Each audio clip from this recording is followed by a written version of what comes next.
ఇంకా 2 వచ్చినా మార్చారు, ఇంకా 4 సీఎంలు వచ్చినా మార్చారు. అది మారుస్తారని ఎట్లా అనుకుంటారు? మన తెలంగాణలో ఇంకా పెట్రోల్ పోసుకొని తలగబడాలి, గ్యాస్ నూనె పోసుకొని తలగబడాలి, ఆత్మహత్యలు చేసుకోవాలి, పేర్లను అమ్ముకోవాలి, అన్ని అమ్ముకుంటే అప్పుడు వాళ్ళకి ఏమైనా ఇంత దయ కలిగితే చేస్తారు. అంతే తప్ప చేయరు. ఈడ చేస్తారని ఏదైనా మన దిక్కు అభివృద్ధి అనేది లేదు.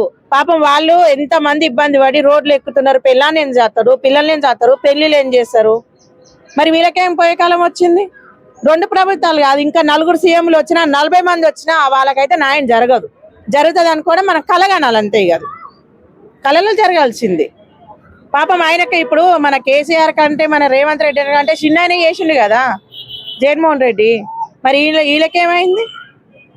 ఏంది గాంధీ తాత కుటుంబానికి అంటే నిన్నను మనను నేను చూసిన రేవంత్ రెడ్డి అని అంటుండు వాళ్ళకి ఇబ్బంది ఉందని తెలిస్తే నేను మొత్తం చందా చేసిస్తా అంటుండు. మరి ఇబ్బంది ఉన్న వాళ్ళకి చేస్తే అదే చందా.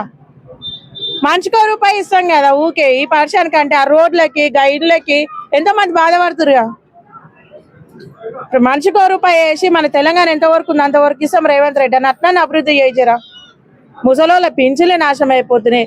ఆర్టిస్ట్ బస్సు వాళ్ళు చూడు పాపం ఆయన పెట్రోల్ పోసుకొని కాల్చుకొని చచ్చిపోయా.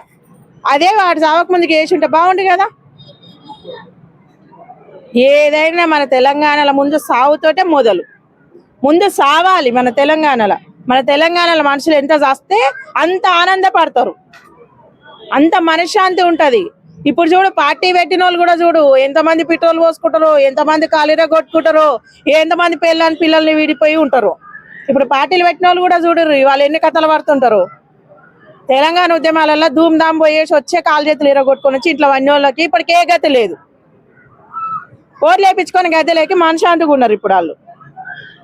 ఇప్పుడు ఏదైనా అంతే మన తెలంగాణలో ఏదైనా మొదలు పెట్టాలంటే ముందు సాగుతోటే మొదలు. పాపం అనవసరంగా ఆయన ప్రాణం తీసుకుండు.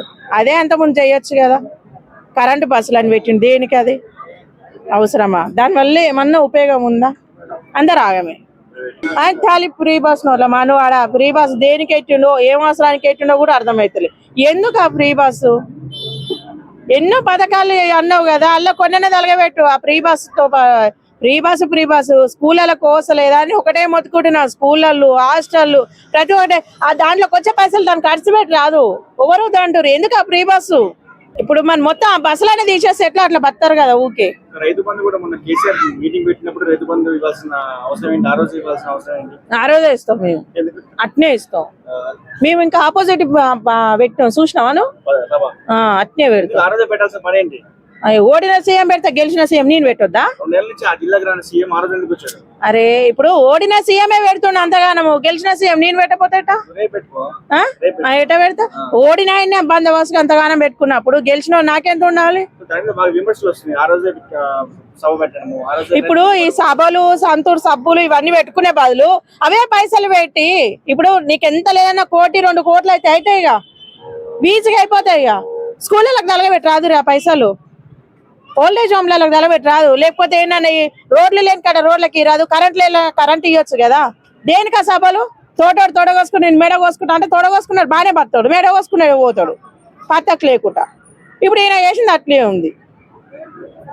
పొత్తుల చుట్టమంటే ఉతకసి వచ్చింది అన్నట్టు ఆయన మీటింగ్ పెట్టినాడు. ఈయన పెడతాడంటే ఈయన పెట్టినాడా? మధ్యలో ఉతకసి వచ్చేది ప్రజలే చేస్తారు. వందేం పోతుందాడా? వందేం పోతలేదు.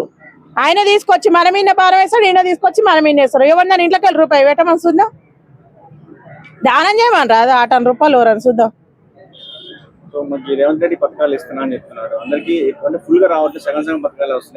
చీరలు ఇవ్వలేదు కదా నాయన, నువ్వు ఒకటి అదే జోలు చెప్తున్నావు. పథకాలకు దాకా పోయినావు ఇంకా పండనీకి.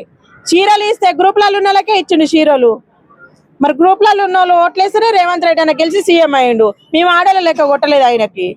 ఇంకా రేవంత్ రెడ్డి అన్న పథకాలు ఇస్తాడు. ఇక మనం అందుకున్నాం. బస్సు తెచ్చుకుంటా నేను ఒకటి.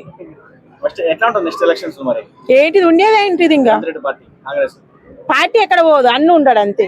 ఆయనే పార్టీ అన్నట్టు బిల్డప్ చేస్తున్నాడు రేవంత్ రెడ్డి. చాలా మంది అంటున్నారు ఆయనే కాంగ్రెస్ పార్టీ ఓనర్ అని చాలా మంది. మరి ఇప్పటి వరకు ఆయనే ఓనరు, లీజుకి తీసుకున్నది. లీజుకి తీసుకుండు రేవంత్ రెడ్డి అన్న. ఆయనే లీజుకి తీసుకుండు, మొత్తం పార్టీ కూడా చాలా పెద్దగా అవుతుంది. ఫైనల్ గా June 2 కి ఆర్టీసీ వాళ్ళకి న్యాయం చేస్తా అని చెప్పారు. మరి న్యాయం చేస్తారా రేవంత్? చేస్తాడు, బారాబార్ చేస్తాడు, కరెక్ట్ చెప్తున్నారు. బారాబార్ చేస్తాడు. రేవంత్ రెడ్డి అంటే ఏమనుకుంటారు మీరు ఇంతకీ? అరే అన్నం లేకపోయినా బతాడు కానీ ఇచ్చిన మాట మీద లేకపోతే బతకలేడు రేవంత్ రెడ్డి అన్న. తెలుసా, చాలా కష్టపడుతుండ ఆయన. నైట్ టైంలా చాలా జాబ్ చేస్తుండ ఆయన, మీకు తెలుసా? అవును, మరి ప్రజలకు పైసలు ఇవ్వనీకి జాబ్ చేస్తుండ అన్న. ఓ చాలా కష్టపడుతుండు.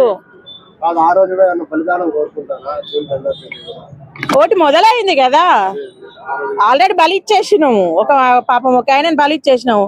మా లాయలు కాకపోతే ఇంకా 2 పోతాయి. ఈ తాలి మేకలం కోసినట్టే ఉంటది. ఏముందాడా? మనిషి ప్రాణానికి విలువ ఉంది ఏనా? ఏడలేదు, ఉండదు కూడా. ఇది రాయలసీమ అయిపోతుంది. ఆడల్లో మర్చిపోయారు కానీ ఇటు మర్చిపోరు. మన తెలంగాణ నెంబర్ 1 లో నిలుస్తుంది చూడు. కానీ వాళ్ళ ఇంట్లో జరిగితే అప్పుడు తెలుస్తుంది నొప్పి అనేది. నొప్పి తాకినోనికి తెలుస్తుంది నొప్పి. ఉత్తోడు ఏమంటే ఏం కాదు, 4 రోజులకు తగ్గిపోతుంది. బాధపడేటోని తెలుస్తుంది. మంచి ఏసీ కార్లలో కాదు, 4 రోజులు ఆటోలో పోమ్మని తెలుస్తుంది అలా బాధ ఎట్లుంటుందో.